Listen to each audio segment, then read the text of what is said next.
Bonsoir, merci de nous rejoindre. Voici les titres de votre journal. Les professionnels de l'Institut de Robin sont formés pour mieux accompagner les individus autistes au pays. Une formation pour suivre les personnes susceptibles d'avoir un trouble de l'anxiété face à un environnement encombré et désorganisé. Une formation dispensée par Aude Etourneau, doctoresse spécialisée de l'autisme, avec des connaissances acquises en Australie. Comment améliorer les soins de proximité dispensés par les mutuelles? Thierry Baudet, président de la Fédération nationale de la mutualité française, est en visite en Nouvelle-Calédonie. Il répondra à nos questions ce soir. Les apprentis mécaniciens aéronautiques touchent pour la première fois les pièces d'hélicoptères ou d'avions afin de les réparer. À voir dans le feuilleton de la semaine. Mais avant de développer ces titres, cette manifestation à l'appel du mouvement des Océaniens indépendantistes ce matin devant le consulat indonésien du pays basé à Nouméa, un soutien au peuple papou, un mécontentement qui fait écho aux dernières émeutes qui se sont déroulées lundi dernier dans la province indonésienne en Papouasie-Nouvelle-Guinée. Pour rappel, lors de la fête de l'indépendance de l'Indonésie, un groupe indonésien avait manifesté en accusant les étudiants papous d'avoir dégradé un drapeau de leur pays et scandé des propos racistes. Et lors de la descente policière indonésienne, 40 étudiants papous ont été arrêtés, d'où les événements de lundi dernier. Le président indonésien Joko Widodo a appelé au calme et le gouvernement a promis une enquête sur les incidents survenus à Surabaya. Écoutons Arnaud Cholet-Leakava, porte-parole du mouvement des Océaniens indépendantistes, au micro de Faustine Lecfranc. Nous, c'est pas par rapport aux Indonésiens qui sont là. C'est pas du tout ça. Par contre, on leur demande de prendre véritablement position contre. Et puis surtout, c'est l'État indonésien que l'on interpelle directement via la France, parce que jusqu'à preuve du contraire, on a un passeport français. Et puis la France, c'est pas n'importe qui, c'est quand même la 5e puissance du monde. C'est la patrie des droits de l'homme. Et il y a 500 000 morts juste à côté de chez nous. Et puis, c'est pas compliqué. Hein, si la France ferme le consulat, on va dire 2 ou 3 jours, diplomatiquement, ça peut faire beaucoup de bruit. Voilà. Et puis, encore une fois, on a fait des manifestations, on a signé des pétitions, ça ne sert à rien. Donc, peut-être qu'il faut passer un cran au-dessus. Et puis nous, on n'est pas venu ici pour décorer la rue, on est venu ici pour véritablement faire bouger les choses. Mais là, la France a les moyens de le faire. Voilà, la communauté vanuataise était aussi présente ce matin, tenant à marquer son soutien au peuple papou. On écoute Tony Sérémélé au micro de Faustine Lecfranc. Nous sommes là présents pour dire simplement qu'il faut qu'on arrête de fermer les yeux et il faut qu'on se réveille.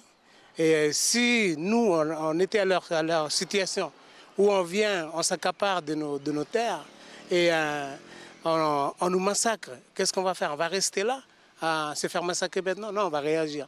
Et je pense qu'on ne doit pas rester insensible à ce combat, au combat des frères de West Papua. Contacter le consulat indonésien n'a pas donné suite à nos sollicitations. Le mouvement océanien des indépendantistes appelle à un nouveau rassemblement au foyer indonésien de Robinson, car le foyer organise ce dimanche sa journée culturelle. Autre manifestation, celle du collectif des femmes en colère. Celle-ci fait écho au corps de la jeune fille de 19 ans retrouvée morte au Mont d'Or la semaine dernière. Le mouvement aura lieu devant le Congrès où se tiendra demain le discours de politique générale de Thierry Santa, président du gouvernement de la Nouvelle-Calédonie. Santé, 55 à 84% des individus autistes sont susceptibles d'avoir un trouble de l'anxiété face à un environnement encombré et désorganisé. Alors comment mieux structurer leur environnement? C'est le sujet de formation dispensée par la doctoresse Aude Etourneau de l'Institut spécialisé de l'autisme. Venue d'Australie, elle partage ses connaissances acquises chez nos voisins. Thierry, un reportage d'Audrey Pouedy. Peut-être c'est difficile dans certains profils, c'est que la personne elle est attachée à l'environnement. Quand cette personne sort de l'environnement, et l'enfant, il peut bugger. Il peut ne pas reconnaître la personne et c'est après comment on se présente à l'enfant. Donc moi, les enfants ne vont pas me reconnaître nécessairement toujours physiquement, mais c'est comment je me présente à eux qui est toujours systématique. Gwendol est moniteur éducateur au sein de l'ISA depuis 2014. Malgré ses années d'expérience, suivre cette formation était primordial pour lui. C'est vrai que nous, dans notre parcours de formation initiale, l'autisme, ce n'était pas quelque chose qui était aussi développé ou qui était voir carrément qu'il y avait un manque dans le parcours de formation initiale. C'est des formations qu'on attend avec impatience. C'est des formations qui nous permettent de rester en veille sur ce qui se passe dans le monde entier. Aude Tourneau est une doctoresse spécialisée dans l'autisme. Cette Calédonienne est basée en Australie. Elle y effectue des travaux poussés dans le domaine. Je pense que la difficulté que rencontrent les professionnels en Nouvelle-Calédonie, c'est qu'ils sont assez loin. Ils n'ont pas après accès aux informations des pays anglo-saxons qui sont un petit peu plus à la pointe sur le travail qui peut être fait avec les individus atteints de TSA. C'est l'avantage quand je viens faire une formation à l'ISA, c'est que je peux leur donner accès à cette information de tous leurs pays voisins anglo-saxons parce que je peux traduire l'information pour eux également, pour qu'ils aient accès à des informations récentes sur comment mieux travailler avec les individus souffrant d'un TSA. Les professionnels ne sont pas les seuls bénéficiaires de ces formations. Des soirées d'échange avec les parents d'enfants autistes sont également prévues. La mutuelle de Koné en province nord, l'usine de Vavoutour ou encore l'inauguration hier du complexe d'Imbéar Mutualité. Programme chargé pour Thierry Baudet, président de la Fédération nationale de la mutualité française. Il est notre invité ce soir. Bonsoir. Bonsoir. Merci à vous d'avoir accepté notre invitation. Vous êtes au pays à l'occasion du 50e anniversaire de la mutuelle du nickel. Avant d'aller plus loin avec vous, alors qu'est-ce que la Fédération nationale de la mutualité pour ceux qui ne connaissent pas en Calédonie? La Fédération nationale de la mutualité française regroupe la quasi-totalité des mutuelles santé de métropole et des Outre-mer. Un peu plus de 600 mutuelles, dont les 4 mutuelles calédoniennes. L'ensemble de ces mutuelles protège 36 millions de nos concitoyens sur leur couverture complémentaire santé, en complément de la sécurité sociale, en complément de la CAFAT ici en Calédonie. Et ces mutuelles gèrent sur l'ensemble du territoire, en métropole et dans les Outre-mer, 2600 services de soins et d'accompagnement mutualistes pour répondre concrètement à la prise en charge des besoins de santé des populations. Alors, par rapport à la France, qu'est-ce qui vous a frappé en Nouvelle-Calédonie? Moi, ce qui me frappe du point de vue mutualisme, c'est le professionnalisme, la réactivité et le dynamisme des mutuelles calédoniennes. 180 000 personnes protégées par les mutuelles, 2 Calédoniens sur 3. Donc, un vrai professionnalisme, une capacité à être efficace en complément des remboursements de la CAFAT. Et puis, la capacité, dans les territoires, dans la proximité, au plus près des mutualistes, de créer des réalisations sanitaires, médico-sociales pour être aussi un offreur de soins en complément notamment de tous les intervenants publics et privés libéraux. Alors, il y a 4 mutuelles regroupées dans un seul lieu, en tout cas pour la province Nord, on l'a vu sur ces images. Pourquoi ne pas les unifier ? Ce qui est très important, c'est que les mutuelles coopèrent. Quand une mutuelle, par exemple, crée un centre optique, je pense à la mutuelle du nickel, elle passe des accords avec les autres mutuelles pour que l'ensemble des mutualistes calédoniens puissent accéder à ces réalisations. Donc on voit déjà qu'il y a des coopérations très importantes. La maison de la mutualité à Koné traduit ces coopérations dans un même site avec des personnels qui sont partagés. L'ensemble des adhérents de l'ensemble des mutuelles peut trouver des réponses à ces questions. Mais vous savez, le rôle de la CAFAT, c'est d'apporter une même couverture à l'ensemble de la population. Et le rôle des mutuelles, en complément de la CAFAT, c'est d'essayer de s'adapter aux besoins des populations protégées. Et il peut arriver, dans un certain nombre de cas de figure, que les besoins des fonctionnaires diffèrent un peu des besoins, par exemple, des salariés du nickel. Alors justement, vous êtes en visite en province Nord, on l'a dit. Comment on peut améliorer les soins quand il y a une pénurie de médecins, par exemple, en province Nord ? Moi, ce qui m'a frappé ici, d'abord, c'est que la mutualité calédonienne, elle accompagne, je veux dire, la politique du pays.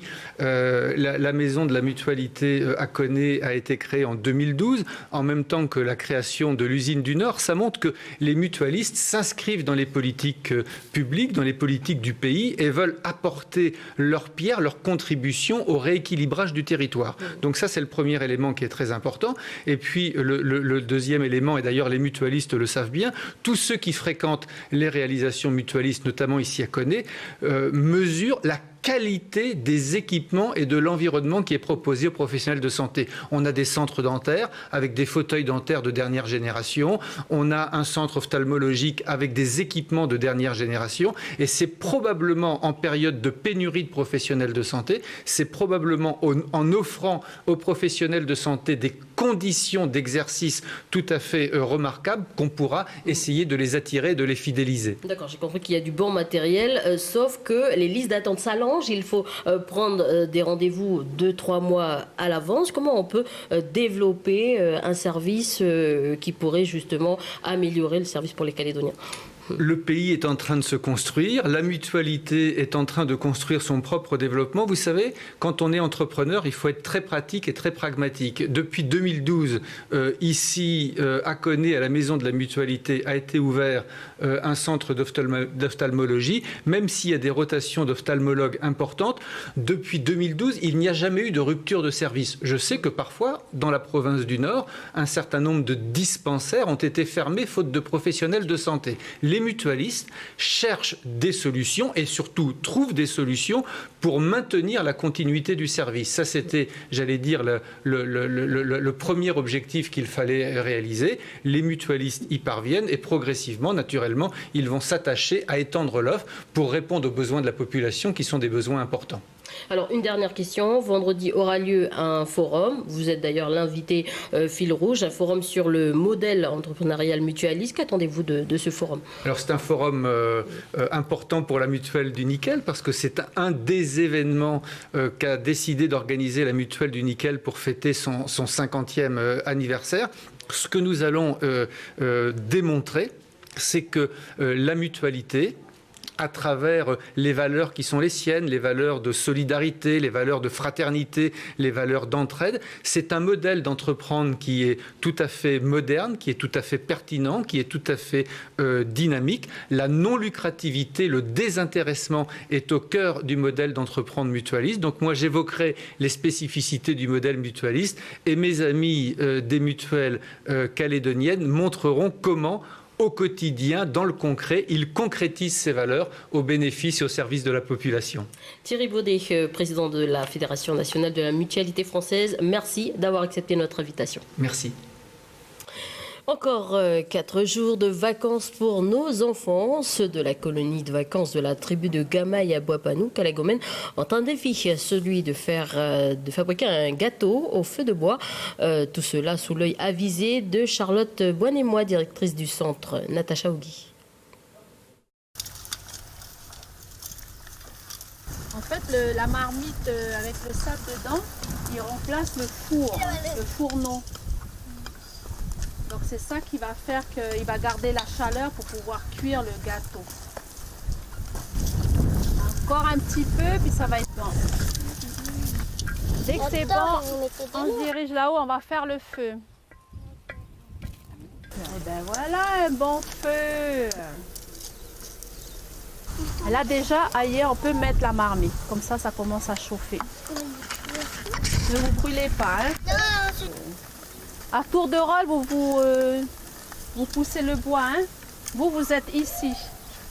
Moi, je vous laisse et je vais aller avec les maternelles pour préparer le gâteau.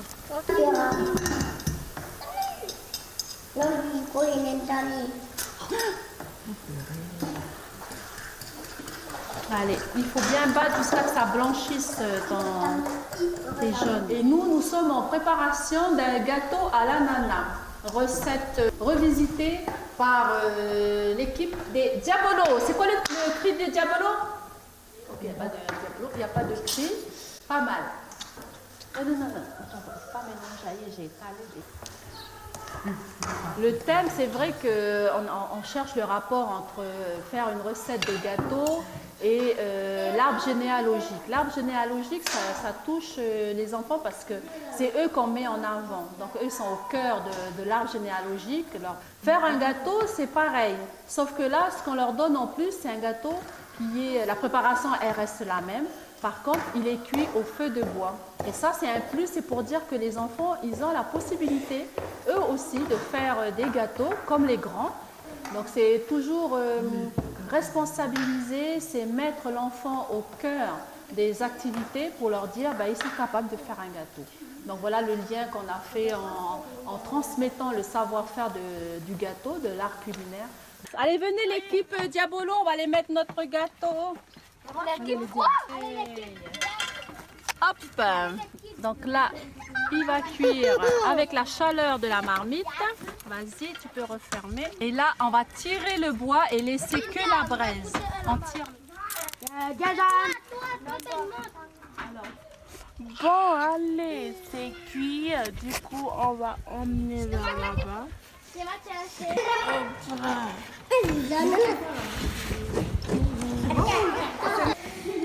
Alors, il est comment? Bien. Voilà, ça donne envie ce petit gâteau. Une colonie de vacances organisée par l'association Poranoa Yukamu, l'association des groupes de femmes de cette tribu. Suite de notre feuilleton, les apprentis mécaniciens aéronautiques touchent pour la première fois les pièces d'hélicoptères ou d'avions afin de les réparer. Alexandre Sigura.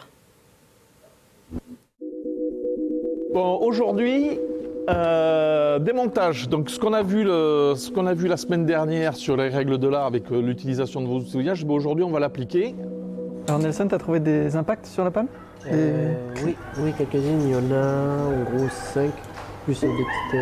D'accord. En fait, là, tu vas avoir des petits impacts comme ça. Ok. D'accord? Quand l'air va passer, il va y avoir des tourbillons. Ouais. Nous, ce qu'on va chercher à faire, c'est à adoucir l'impact, la rendre beaucoup plus large pour limiter les tourbillons, en fait. Alors aujourd'hui, on touche à des matériaux qui viennent d'avions. C'est l'occasion de vraiment, on va dire, mettre la main à la pâte. À la base, j'ai toujours voulu aller en aéronautique, mais soit il fallait partir à l'armée, soit il faut aller en France. Et je pouvais pas forcément faire les deux. Du coup, cette formation ici au pays, c'est une opportunité pour moi. C'est du matériel sensible, technique. Okay. Donc c'est ce qu'ils font aujourd'hui. Donc on a vu la pale d'hélice. Voilà, demain, petite visite dans le hangar de Magenta à la rencontre des mécaniciens déjà en poste. C'est la fin de votre édition. Merci de votre attention. Je vous souhaite une très bonne soirée en notre compagnie.